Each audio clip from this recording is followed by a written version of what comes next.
Welcome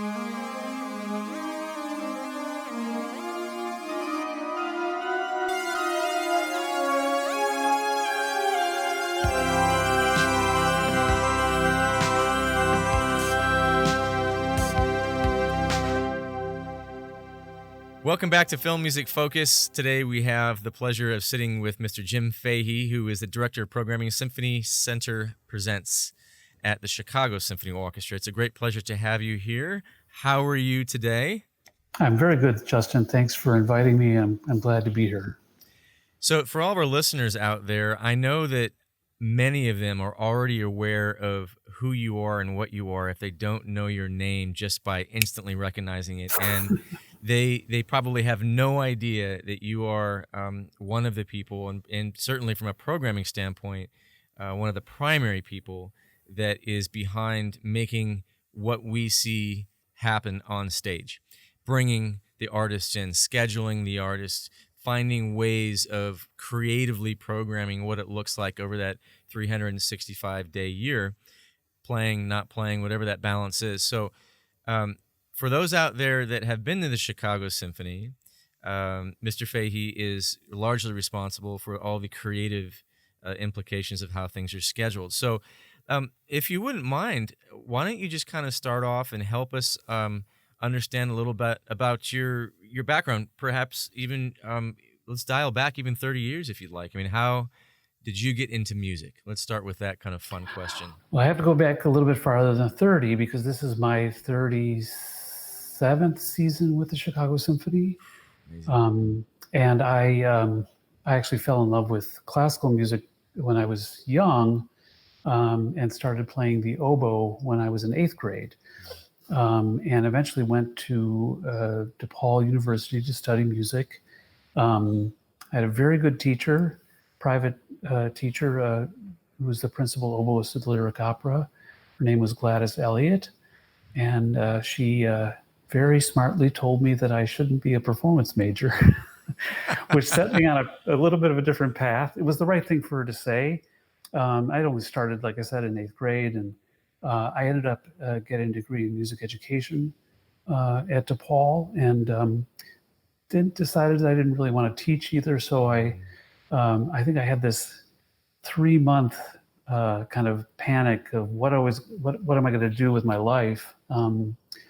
And very luckily, I found out about a woman at the Chicago Symphony Orchestra who actually also graduated from DePaul, not in music, but she graduated from DePaul and went in to meet with her, and soon started working at the Chicago Symphony, which was a dream come true. But I was also, I would say, completely naive about what the jobs were there, what was all the backgrounds, et cetera, that took that was needed to, to present an orchestra on stage, et cetera. So I started out actually in it wasn't even called the education department, but I started out working on educational concerts. But I was doing everything from group sales, ticketing. I was distributing the mail. I was cleaning the Xerox machine. But I was also working with the assistant conductor who, at that time, his name was Henry Mazer. He had been in that position for a number of years, but he was doing all the youth concerts that the orchestra did, which was pretty extensive at the time. And so I started working with him on I would say creating programs, but working with him on the programs that he created. I eventually moved into creating teaching materials. We used to create youth concert cassettes that we would send out to schools so they would have a kind of a background before they came to a concert at Orchestra Hall. And I spent 10 years in the education department, and I used my degree there, and I learned a lot about the artistic administration, or the administration of a major symphony orchestra. And I was very lucky to see concerts by Sir George Solti, Claudio Abbado, Eric Leinsdorf. The list goes on. I got to see some really amazing concerts at a very, very amazing time in that organization. Um, and all along, I kind of knew that I wanted to move into um, artistic administration if I could possibly do so. So a job came open, and I was able to uh, move to the artistic administration department, and soon found actually that my job was less about planning for orchestral concerts, but it was about the presentation series that the orchestra uh, took over from a private organization, maybe about, I would say 10, 15 years prior. So I actually started the presenting side and continued to plan for the presentation series that the orchestra still has to this day. I started our jazz series, the first jazz series in Orchestra Hall. We're just about to announce our 27th season. Um, and all along, while I was doing presentations, everything classical for visiting orchestras, our piano recital series, chamber music, etc.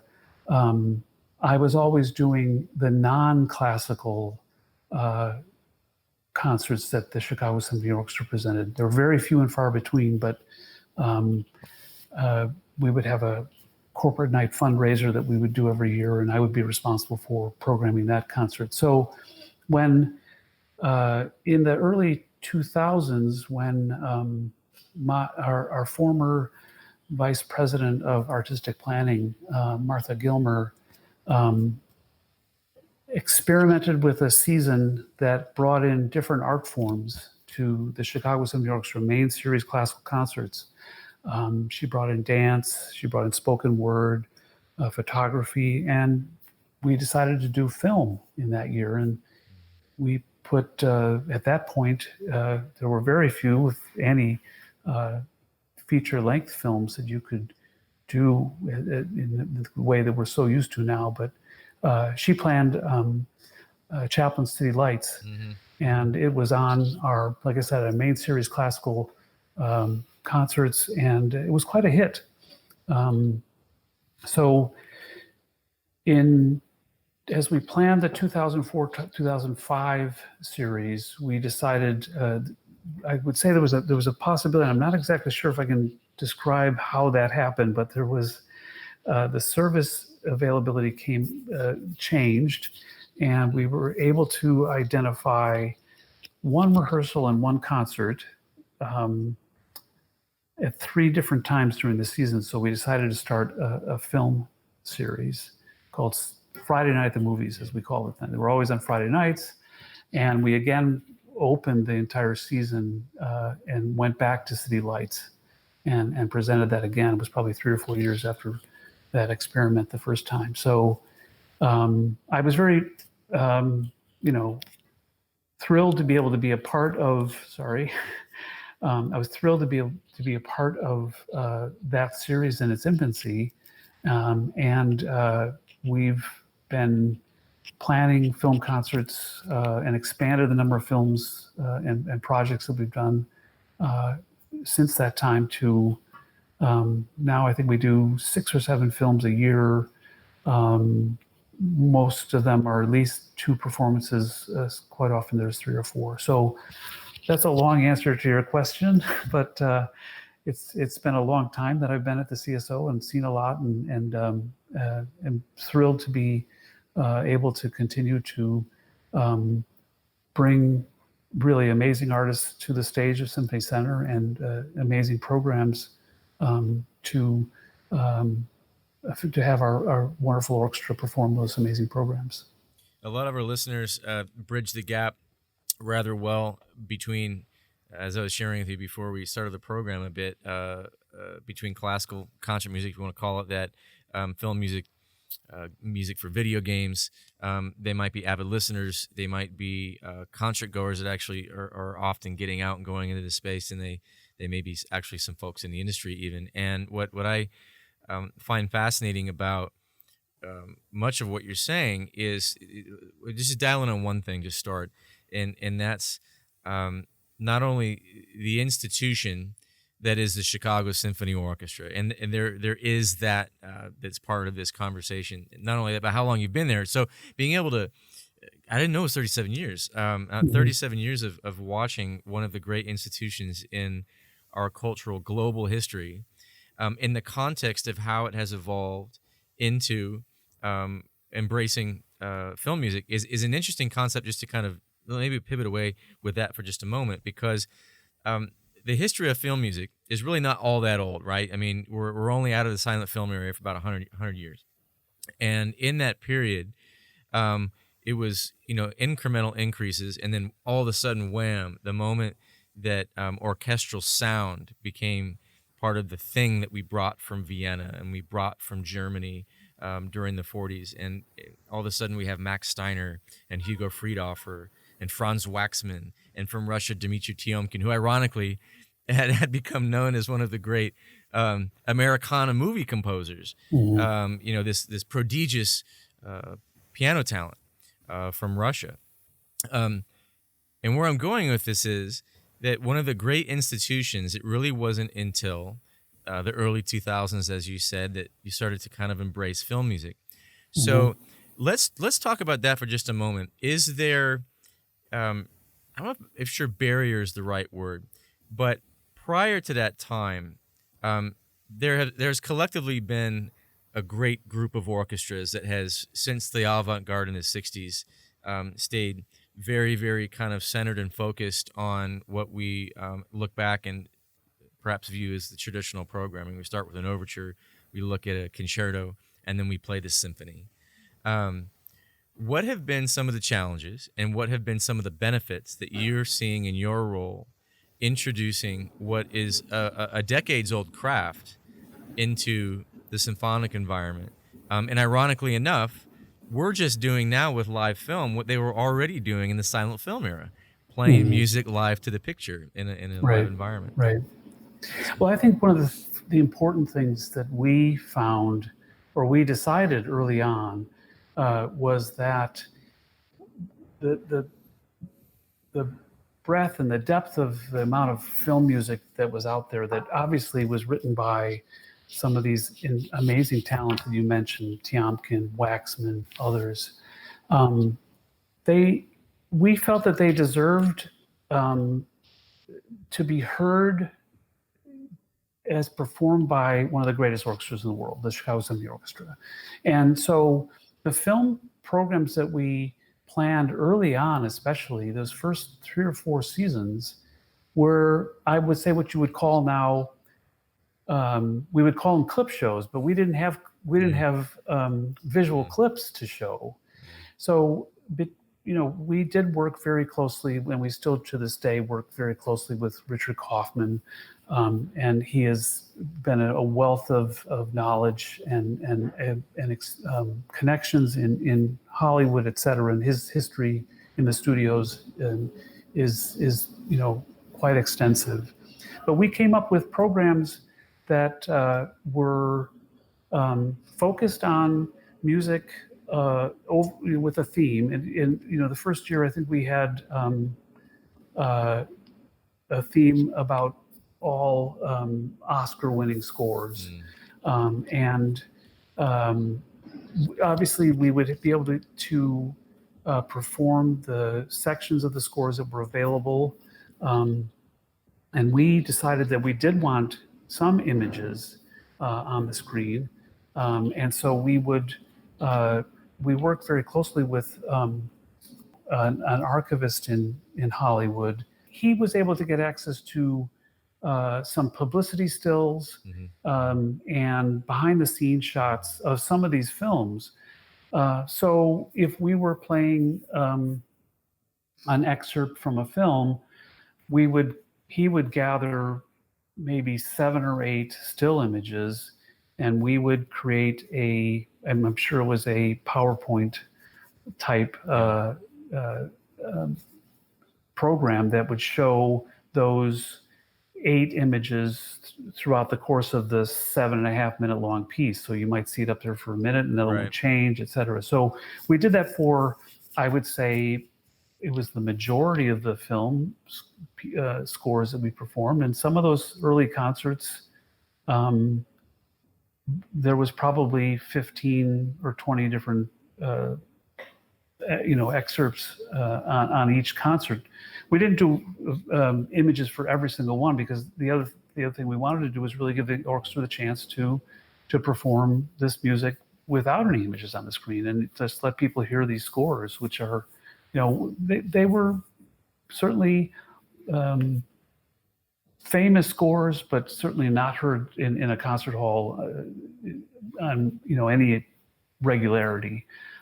So again, that kind of presentation really made us focus on the music itself.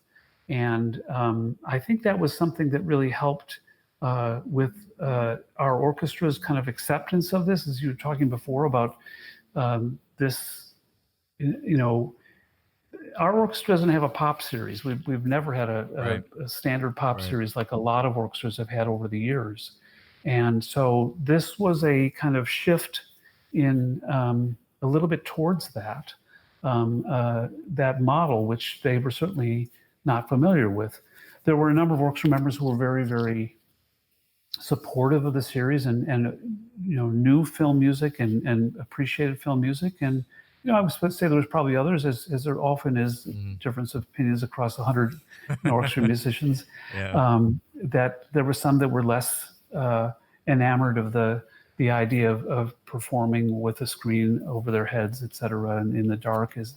And we tried our best, though, especially in those early years, to try and balance that. And we've tried to subsequently to do the same by thinking very carefully about the scores that are available for some of these live to film projects that are out there. So, there was a time, I would say 3 or 4 years in, speaking of challenges, there was a time 3 or 4 years into this series where I was like, I don't know how we're going to do this. How are we going to sustain this model or this kind of concept without starting to repeat or whatever? And we did go to, after the success of the series, because it really was successful almost from the get-go. It was 3 Friday nights, and I think we're able to sell, I don't know if it was 60% of the house on subscription right off the bat, and then the remaining seats we sold on single tickets. So a very, very strong following and from subscribers right off the bat. We were able to move on to some of the clip shows that John Goberman had put together. I mean, those projects had been out there all during this time.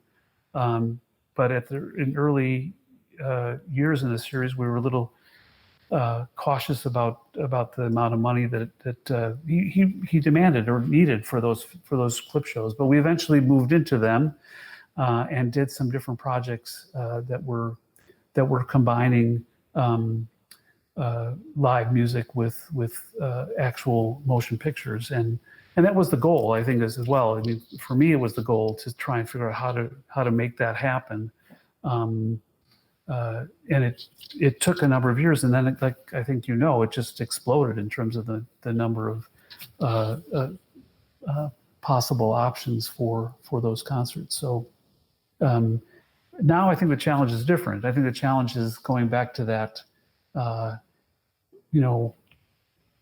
Is the score really something that's worthy to put in front of the Chicago Symphony Orchestra musicians to perform? Right. And so I wouldn't say we've tried our best to keep the highest level possible. I mean, there are times when we haven't maybe kept with that because the title is very enticing, but I think for the most part we've tried to do that, and I think we've been successful at it. Well, that's an interesting balance that you're speaking of. The balance between the strength or the perceived strength of the film and the perceived strength of the score. And when we're talking about the perceived strength of the score, I think it's up to a different level of opinionators or opinion making, because the film is the film is what it is, and you generally look at the film through the context, I think, of your patrons. But as far as the music, the score is concerned, all of a sudden, as you pointed out, 100 plus opinions and personalities and such on the stage. And in the case of your organization, many of the finest players on the planet. And so along with that, absolutely comes with, it's like any racetrack filled with thoroughbreds. Mhm. The level of whatever XYZ is another notch or 10 up, including people's feelings and what they should or shouldn't be playing, what they want to be playing. But interestingly enough, that balance, now that you say, and totally agree with the explosion, the proliferation of this style of concertizing that's come up in the last few years, I think that there are far more scores that are worthy of a great orchestra such as the CSO than there are films that might not ever see the light of day because the strength of the film is not perceived through the eyes of the patrons in the same way that the music is through the eyes of the Right. musicians. Right. Or the eyes of the marketing department. I didn't say it. I was waiting for you to say the marketing department. It's out there, but you're so right. It's like that. It's like that everywhere. And the marketing department has a lot more say now than they did even 7 years ago in this Right. space. Well, and so there's a couple of examples of films. So there are amazing films that will probably never see the light of day in this format. Patton. That's one of my top 5 that might not ever see the light of day. Lawrence of Arabia. Lawrence. Now, one could say that score is maybe, it's a lot of the same over and over again, but it's the length of that film, et cetera, is not going to allow it to be treated this way. A couple of years ago, we had a overall theme. And this is the hard challenge that I try and do this, but it's a very hard challenge. We sometimes have an overall theme for the season, or, for example, this season we're currently in, Beethoven 250. There wasn't a lot to do with film in that one. There's maybe a couple films there, but a couple of years ago we had a film or a theme, I should say, that was based upon War and Peace. And I really wanted to find a way, if there was any possible way to do The Best Years of Our Lives, because I think it's an amazing film, and it has an Oscar-winning score, and the score is really integral to that film. I mean, it's an important aspect of the success of that film, especially in some of the final scenes. Yes. But the length of the film is a challenge. It's going to provide, people will have to deal with overtime, and there's just really not a lot of interest in that film for a general audience. Yeah. I think for a specified audience, or for some, film connoisseurs, that, I think there might be. And if we were only doing our one rehearsal, one concert situation with 3 performances, 3 concerts or titles a year, maybe that would work. But, again, from your side of it, the economics of putting in the effort to put a film or make a film available in that format, you can't just do it for one orchestra, although it's been done, I know, but it's a economic challenge to do it in that way. From this side, it becomes a passion project when we're closer to that. If there's 1 or 2 or 3 orchestras that we know can do something, I have to, from a personal perspective, be absolutely in love, more than I normally am with what we put out there. From the production perspective, I go through this a lot when we're building out a new title, and I'm constantly questioning, or I should say, a better way is to say, I'm trying to separate the 2 verticals that are me over here at Cineconcerts. The one is just the artist and the lover of Jerry Goldsmith's XYZ, or John Williams, or Max Steiner, or whomever. And then the other part is the realist, and those 2 are constantly battling one another.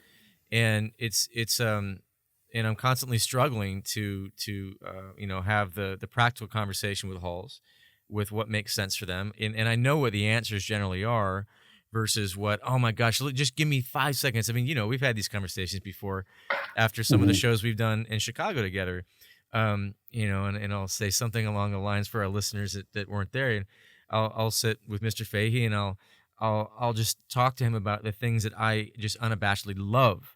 and then I let him poke holes in it, and he does it right away because he needs to, and he brings me back down to earth. And I've always appreciated that about our conversations. But it's something that's very real because if I had the chance to put out every Jerry Goldsmith score, I would. But we know we know we couldn't. Right, but the challenges that are kind of inherent in this format are many, because the films were created for this genre, so no one was thinking about. Yeah. I hope they're not. Frankly, I hope they don't go that way. Yeah. And the orchestra world is filled with its own restrictions in terms of numbers of rehearsals for us or length of concerts. We have a 2-hour and 15-minute service length. Others have less, others have more, and it's a challenge from that perspective as well. But and for our listeners, just really quick, for our listeners that don't really understand the implications of the service length, the moment that Orchestra XYZ goes over that service length, then we're talking about overtime increments, which are a hard cost versus a service cost. Right. Right. They're extra costs that we would face, and we build those costs into our budget when the film title is such that we feel we're going to be able to cover those costs and more. But we try and avoid that if we possibly can. It was just, like I said, you go back to the example of Lawrence of Arabia, and the overtime costs in a 3.5-hour film would be, unrecoupable. Yeah, basically. Yeah, well, we were on literally the 1 yard line on that, and we finally learned from the studio that the higher up decision was that this, at least the most recent decision of many decisions that I've been told over the last couple of years trying to bring that one to fruition, is that the format is what it is, and we're not going to currently change it. So that one unfortunately might not see the light of day. But let's pivot to one that's real, that you guys have done, that is similar in those challenges, and that's the Lord of the Rings franchise. I remember years and years ago, this is before we first worked together with the orchestra and me on the podium, which was Gladiator. But prior to that, our colleague Ludwig Vicky was out at Ravinia working with you guys in Lord of the Rings. And that's an interesting case study because, with some exception in Europe, where with most exception is all in Europe, where the services are different, the costs are different, the intermission lengths are different, everything's different. So they're able to cost analyze things differently. That is one of those shows here in the States where you can sell out until the cows come home and you still lose money because of how many rehearsals are required, how long the film is, all these things, doubling costs with the instruments, a lot of interesting, beautiful sounds that Howard Shore came up with for the film. But that's a big elephant in the room. And the room in this case is the genre, because it's an incredible film. The music's amazing. And you sell it out in many cases in the U.S. and you still lose. And that's a very interesting thing.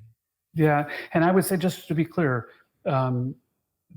those films were done at Ravinia, and I am not responsible for the programming of Ravinia. The Ravinia Festival, and Wells Kaufman. That's Wells, case, that's Wells, yeah. Made that call. Yeah. And I was worried about that.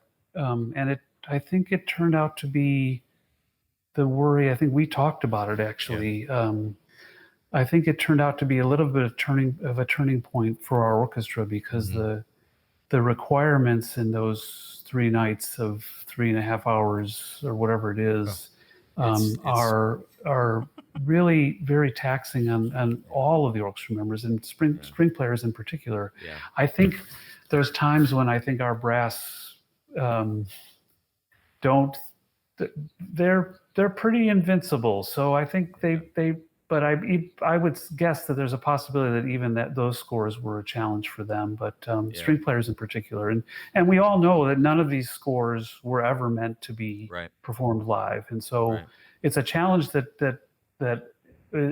is starting to come into play a little bit with the films that we're now, currently planning or have planned. I think that's the case with some of the Star Wars films. The scores they're amazing, they're wonderful, but they're challenged. Yes. They're challenged for orchestra musicians, and so we need to be very careful about that as we plan our rehearsals and concerts. Yeah. And I think some of the Harry Potter films as well. Well, we haven't gotten past the first four, but I think as we get into the later films, that there are challenges there in terms of the levels of volume, et cetera, that are part of those films. And so that's the challenge that we face in looking at planning future seasons. But yeah, I'm not sure that we would ever do Lord of the Rings in on our series. But we're trying to be as careful as possible about those kinds of issues. Yeah, it's should kind of pivot back to Lord of the Rings for a second again, because it's starting to kind of take on another life. It's been a few years since a number of orchestras in Europe have booked it, and a lot of them are kind of bringing it back and seeing varying degrees of success. I hear that again, Europe, they are having success with it. I mean, it's an incredibly wildly popular title out there. But we have a whole different set of parameters here in the States, as you know, and the collective bargaining agreements that exist from orchestra to orchestra might be the most significant difference from a practical standpoint between all of our brother and sister orchestras in other places of the world. But you're right, though, the physicality is an interesting thing, because not only from the orchestra and the podium, but even from the patronage standpoint, it's like, how long can your listener hold on? And I think, though, and I might be a little bit biased only because this program is centered around film music, but I've noticed a tendency for people to hold on a little bit longer. The average goer that might not have the capacity of knowledge of whether or not Mahler's Third Symphony was in the context of whatever we're discussing, right? But who might come to the hall, just want to hear a classical concert. It's that patron that I'm speaking of. How long can they hold on? Right. Maybe a little bit longer with a movie, because they have the added benefit and bonus or variable, is perhaps a better word, of the film. But in the case of your organization, being able to sit inside Symphony Center and have Chicago Symphony Orchestra recapitulate these notes in a way that only CSO can do, that is one of the great things, of course, that you guys have that nobody else has. And I know a lot of people, and I mean a lot, like hundreds of people in Chicago, that have now started to come to your concert programming, your classical programming, that hadn't before, because they were introduced to your sound through the art of film.